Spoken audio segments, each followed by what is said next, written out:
Hello friends, नमस्कार. मी भारत बापू सावळवडे, Latthe education society Sangli संचलित श्रीमती अक्काताई नाना निजा हायस्कूल दत्तवाड, तालुका शिरोळ, जिल्हा कोल्हापूर या ठिकाणी विज्ञान शिक्षक म्हणून कार्यरत आहे.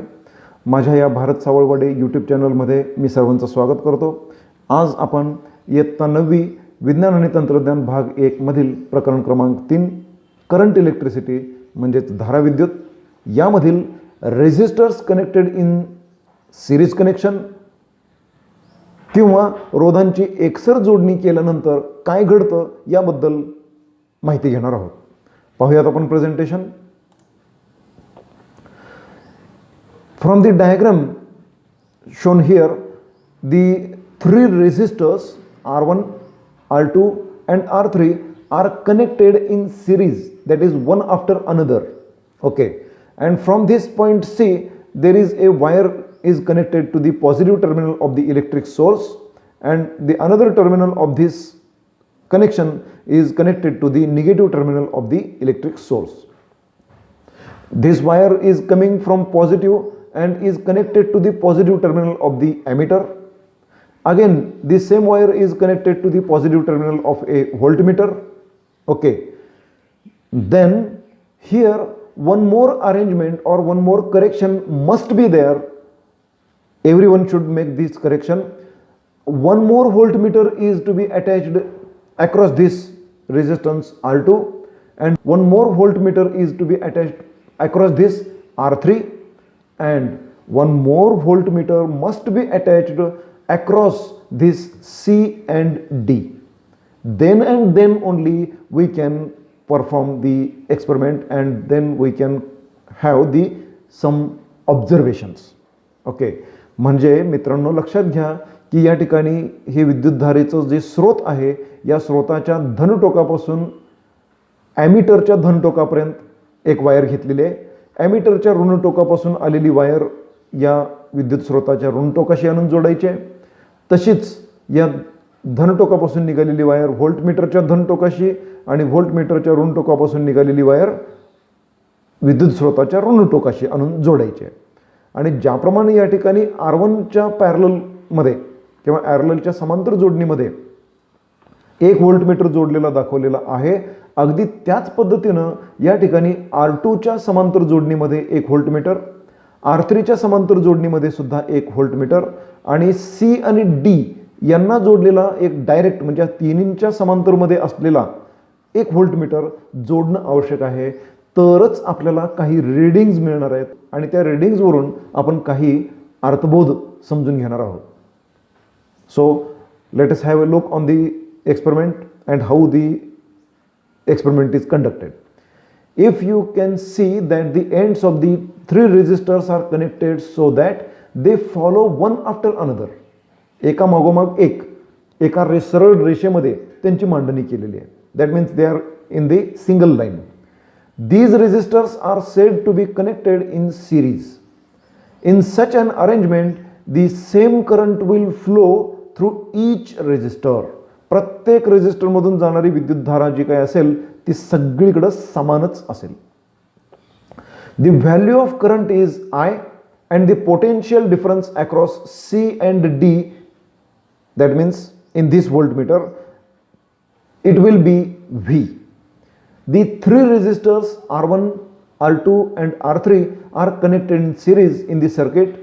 If V1 is the potential difference across this R1 and V2 will be the potential difference across R2, V3 will be the potential difference across this R3, then we will get the information like this: total potential difference across CD is equal to V1 plus V2 plus V3. Okay, this will be the equation number 1. If Rs is the total resistance, that is effective resistance in the circuit, then according to Ohm's law, V is equal to I into Rs. This V is equal to I into the total effective resistance, that is Rs. Now we know according to the Ohm's law that if V is equal to IR, then V1 is equal to IR1 V2 is equal to IR2 and V3 is equal to IR3. Current will be same in every resistor. Okay, therefore now substituting these values of V1, V2 and V3 in this equation number 1, we will get IRS, okay, is equal to IR1 plus IR2 plus IR3. Then we will take common factor I outside the bracket, and then we will cancel this I to the left hand side and I to the right hand side, and then we will get RS is equal to R1 plus R2 plus R3.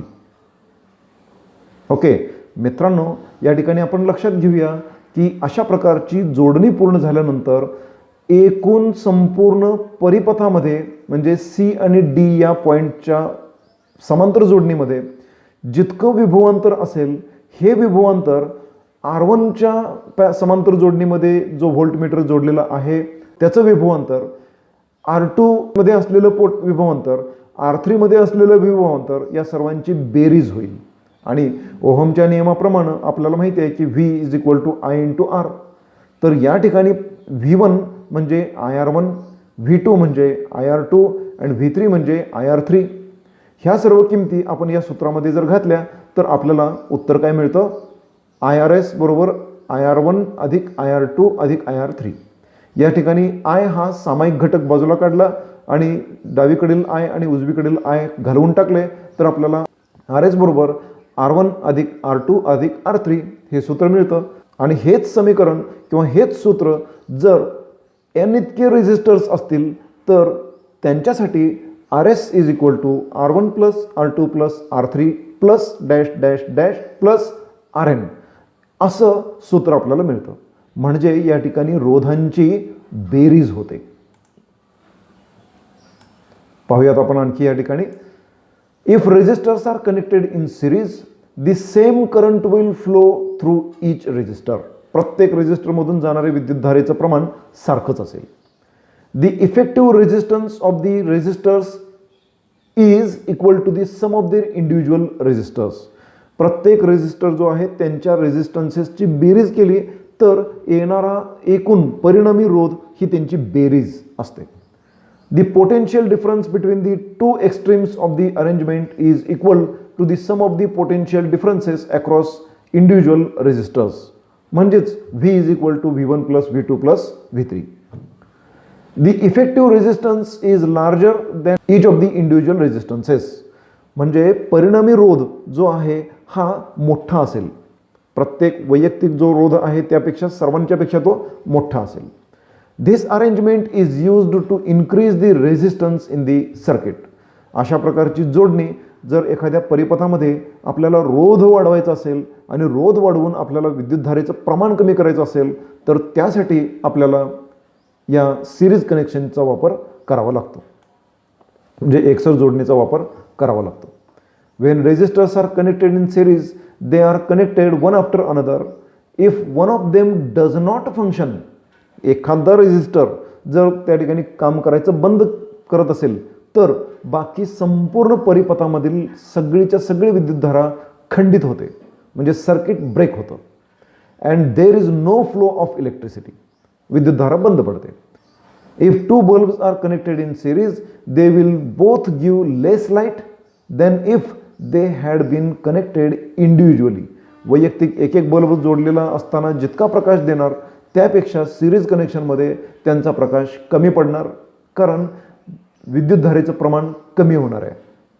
If 3 bulbs are connected in series their light output will decrease further.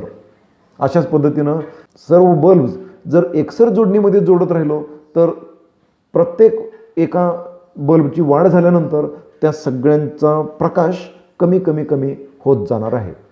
याचं कारण काय असेल? साहजिक आहे, कोणीही सांगू शकेल, रोध वाढला तर विद्युतधारेचं प्रमाण कमी होणार आहे आणि विद्युतधारेचं प्रमाण कमी झालं तर अर्थातच त्या ठिकाणी प्रकाश निर्मिती सुद्धा कमी होणार आहे.